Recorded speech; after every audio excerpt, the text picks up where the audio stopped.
Ok, olha, o presidente Lula comentou hoje a taxa de juros no país. Ele disse que a Selic está alta, mas que ela haverá de ceder. Vamos ouvir.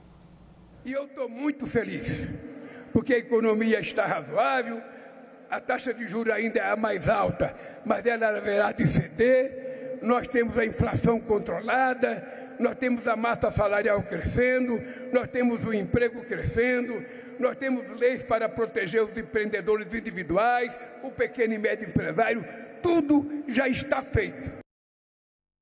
Vamos à opinião agora, hoje com o comentarista Hélio Beltrão e também com o professor em Direito, Alessandro Soares. Aos dois, muito boa noite, obrigado pela presença. Hélio, o perfil de Gabriel Galípolo sinaliza tranquilidade para o governo Lula? Para o governo Lula, sim, eu não tenho certeza que sinaliza para a inflação, para o mandato que tem o Banco Central e para o Brasil. Não, isso a gente vai ver. O senador Sérgio Moro tem razão em dizer que o teste vai ser a partir do ano que vem, quando ele assumir. Agora, o que me chama a atenção, Leandro, mais uma vez, eu já falei isso algumas vezes aqui, essas sabatinas que o Congresso faz, né? Mostra para a gente, em boa medida, que o Congresso é servil ao Poder Executivo. Tem sido assim no Brasil, pelo menos para os cargos mais importantes, do Supremo Tribunal Federal, os diretores, o presidente do BC, né? Então, infelizmente, porque esse servilismo do Congresso é um sinal de que a nossa democracia não anda tão atenta assim, né? Tudo parece combinado politicamente de antemão, né? E aí a sabatina perde o propósito, perde a credibilidade. Deviam mudar o nome de sabatina para beija-mão, né? Porque hoje o teatro ficou evidente, né? Logo no início, Leandro, eu estava assistindo, o painel para votação já foi aberto antes de começar as perguntas a pedido de um senador, né? E as perguntas dos senadores, elas foram agrupadas em blocos de 5 senadores e muitas vezes eles perguntavam várias perguntas. E aí o Galípolo escolhia que perguntas ele ia responder. Que sabatina é essa, né?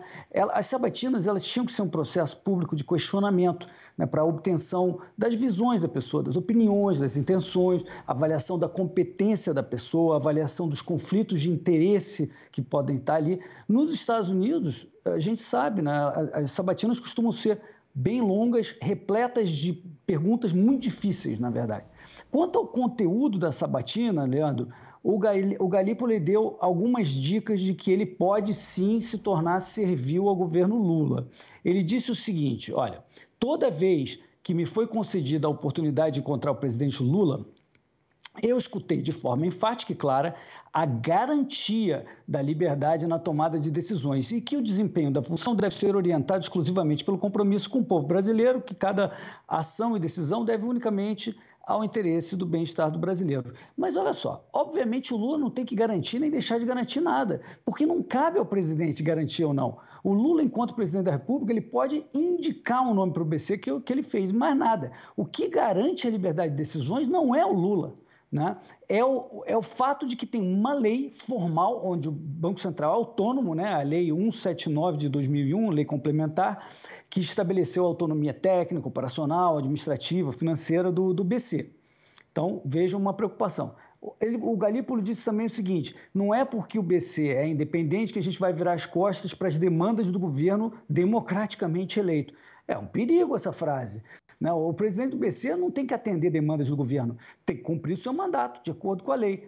E esse tipo de interferência já ocorreu no passado, se vocês lembram, com a Dilma e o Tombini, que baixou os juros dramaticamente, a inflação disparou e deu ruim, né? Então, se o Congresso não faz seu trabalho corretamente, vai caber à sociedade ficar de olho. E cabe também uma torcida, né, que é uma torcida para que a institucionalização que foi conquistada nos governos Temer e Bolsonaro seja mantida pelos demais diretores, pelo corpo técnico do Banco Central. Porque o preço da liberdade, Leandro, é a eterna vigilância. Hélio, na sua crítica que você fez agora há pouco, se refere também ao fato do voto ser sigiloso da indicação? O voto da indicação no Senado. Não, o voto ser sigiloso não é o ponto em si, é o fato de as perguntas, Leandro, serem pro forma, né? De tudo já estar combinado politicamente antes. Eu acho que esse é o principal problema. Professor Alessandro, muito boa noite. Obrigado pela presença, professor. Concorda com o Hélio? Boa noite, Leandro. Boa noite, Hélio. Boa noite também, Juliana e Vitor. Eu vou aqui respeitosamente discordar do meu amigo Hélio, dizer o seguinte: primeiro, quanto à questão da sabatina, né, esse processo, as pessoas às vezes têm uma imaginação, a gente olha a Constituição e imagina que o presidente da República tem um poder gigantesco e que chega lá e aponta quem quiser, seja para o Supremo Tribunal Federal, ou uma agência reguladora, ou o Banco Central, não importa onde, qual instituição, fica parecendo que o presidente da República escolhe quem ele quer. Vamos olhar com atenção quais são as regras que foram seguidas. E acho que a regra talvez mais importante, e foi aplicada aqui no caso do Galípolo, é a questão da maioria absoluta do Senado, ou seja, não é qualquer pessoa que consegue chegar lá no Senado e conseguir essa maioria absoluta.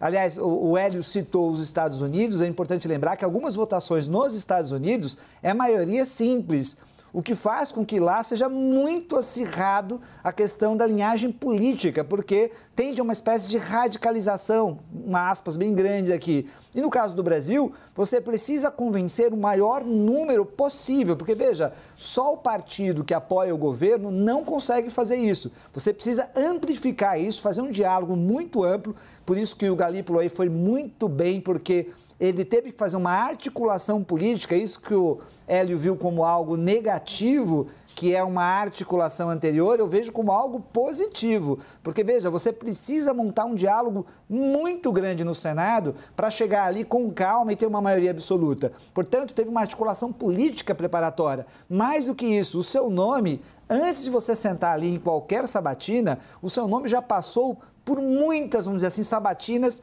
atrás do palanque político, ou seja, as pessoas já conversaram com você, já sabem a sua posição, você já sofreu todos os ataques políticos imagináveis antes de chegar ali. Então, portanto, a gente precisa lembrar que para chegar ali naquele momento da sabatina, já passou por todos esses crivos.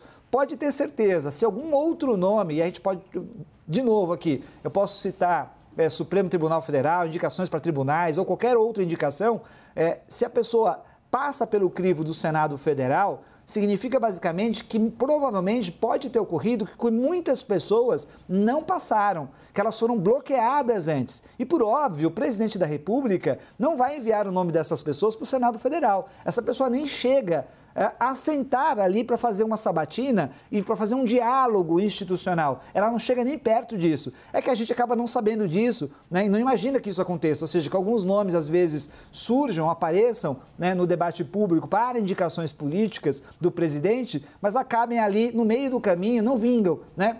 Aliás, a gente de vez em quando, talvez a gente veja isso acontecer na imprensa, né? Começam a falar de um nome e de repente ele desaparece. Então eu vejo como algo positivo aquilo que o Hélio vê como negativo.